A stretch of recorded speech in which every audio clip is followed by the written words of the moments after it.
Hey, what's going on, everybody?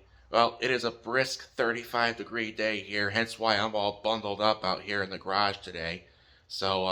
Last week I removed the reflectors off the front forks of the bike.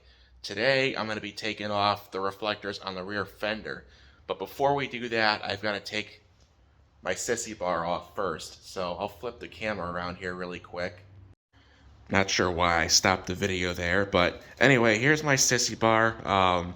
If you're curious as to which one it is, Viking Bags makes it. I'm not sure what it's called. It's either Fireblade or Iron Blade. Either way, I'll put the link down in the description below.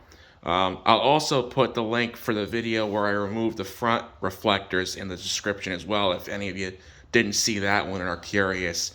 So without further ado, I'll stop recording here and we'll get the other camera started and we'll get going. Alright guys, so basically, if you saw last week's video about removing the front reflectors, same general concept. We're going to get this reflector nice and warm to help soften up or loosen up, whatever you want to call it, the adhesive here. The big difference is this is a painted surface, so we got to be super careful not to damage the paint when we try to do this. So let me go ahead and get this sissy bar taken off, and then we'll start working on getting the reflectors off.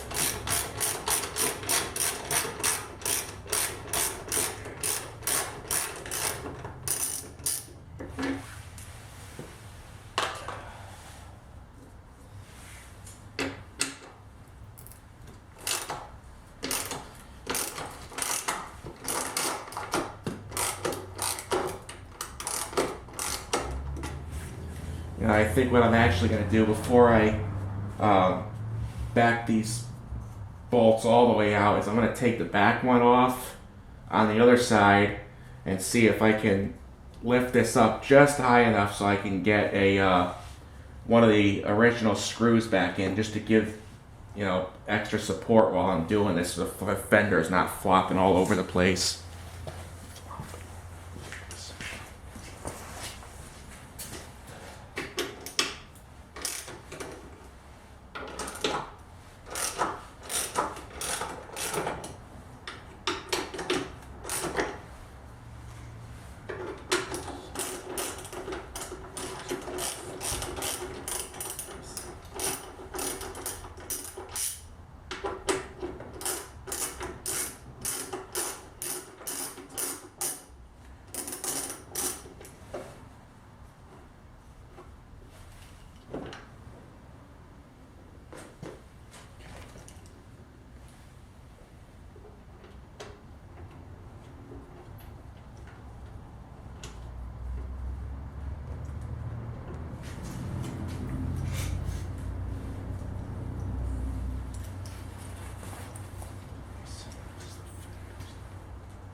Okay, get this other one started on this side.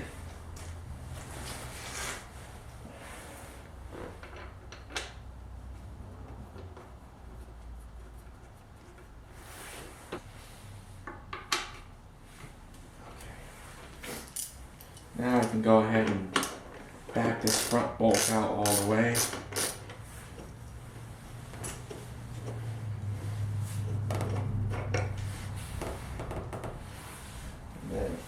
Do the same thing on the other side and very carefully lift this straight up so we don't nick the paint on the fender.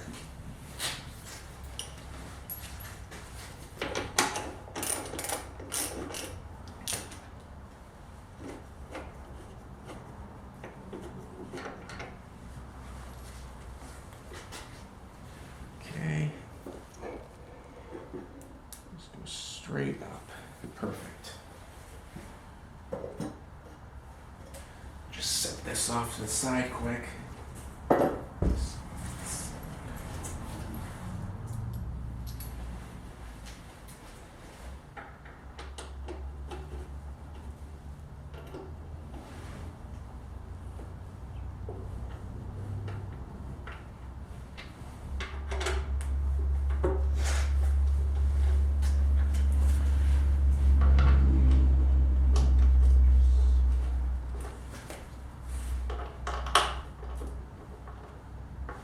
And again, this is just so that our fender is not flopping around all loose while we're trying to get these reflectors off.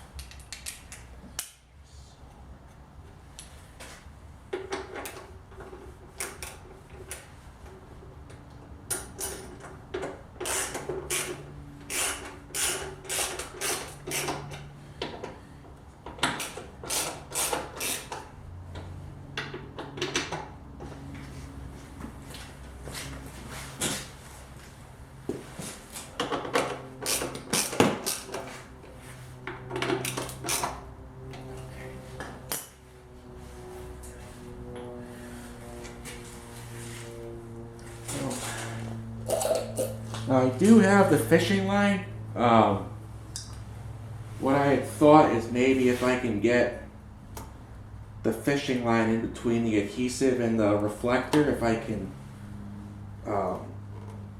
separate the reflector from the tape, and then peel the reflector off, hopefully without having the monofilament touch the paint, but we'll see how that goes.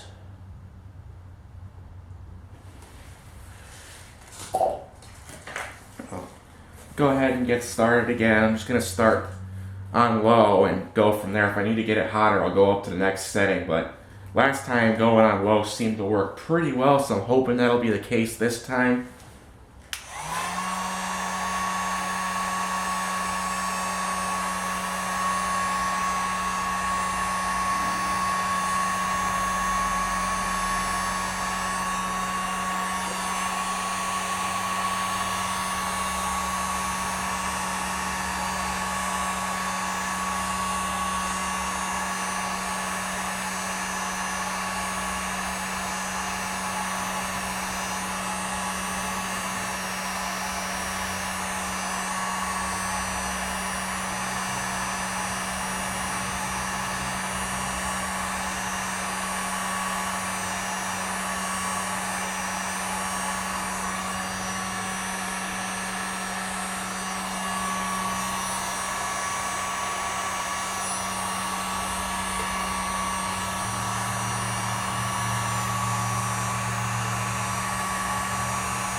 It's actually already loosening up.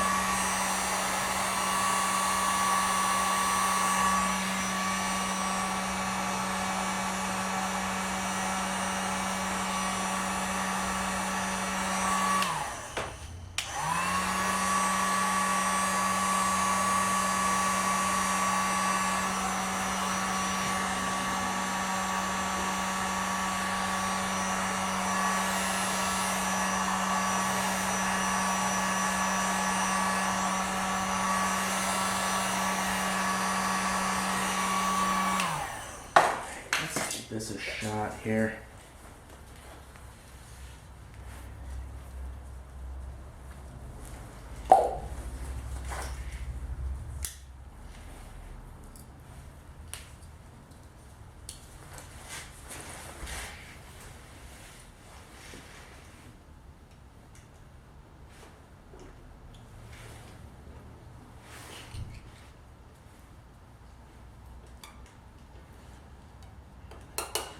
And I don't know if you can see or not, but I'm not going up against the paint with the monofilament. I'm actually in between the reflector and the tape, so that as I'm doing this, I'm not in any way coming in contact with the paint. It's just behind the reflector, and look how easy that just came off. Now, hopefully, we'll be able to take this off in the same way it came off the front forks. Just slowly work this, taking our time. I don't, it's not much to this, guys. It's really not rocket science. I know sometimes people get a little nervous when it comes to paint surfaces and adhesive and taking items off, but it's really, if you take your time and don't rush, and it's really, like I said, it's really not all that complicated. I mean, this thing's coming off so nicely, I'm not even sure we're going to need any Goo Gone or, WD-40 with the cloth to wipe it. It might just come right off nice and clean, but we'll go at it some more with the heat gun to get it loose again, and then we'll go ahead and do the other side.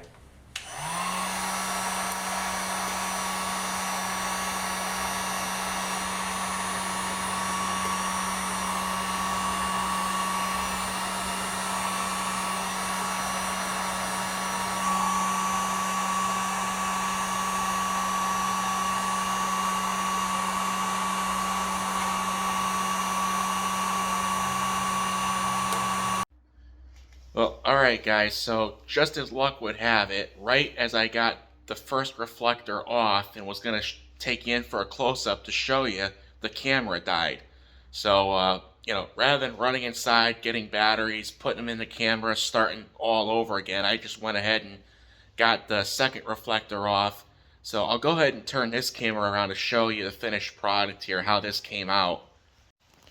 So, as you can see, there's absolutely no adhesive left on that fender whatsoever. I'll go ahead and back the zoom out a little bit so you can see the whole thing. Now I will say, there does seem to be a fine line between heating the surface up just enough and too much, because when I went to do this side, heated it up same way I did the other side, but I maybe heated up just a little bit more than the other side, and it was enough to the point where instead of the adhesive coming off like you saw it did on the other side, it kind of was more like a paste when it came off. So I actually had to use the WD-40 trick with the rag to get what was left of the adhesive off this fender. But even so, just a little squirt of WD-40 and some, just light rubbing with the rag, and it took it all off. I mean, look at that. There's nothing there whatsoever. So now what I'm going to do is I'm going to go ahead and take one of those bolts with me over to Tractor Supply and see if I can't find anything with, again, a similar head like this, but I can't use these bolts to put the sissy bar on, because if you could see, they're recessed into the fender strut here, so they're not going to be long enough to catch this back plate that's behind the fender and hold that sissy bar on at the same time. Hey guys, so we got the bike all buttoned up, put back together. As far as the hardware is concerned, we struck out at Tractor Supply, but fortunately we have an Aubuchon Hardware one town over from us here, so I went down there and they had exactly what I was looking for. So I'll go ahead and turn the camera around so you can see the final product here. So that's it, guys.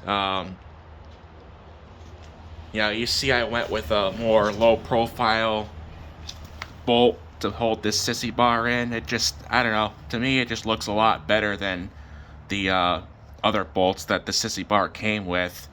So I'll go ahead and go over to the other side. And yeah, I don't know, it just looks so much cleaner without the reflectors on. I'll go ahead and show you the front forks.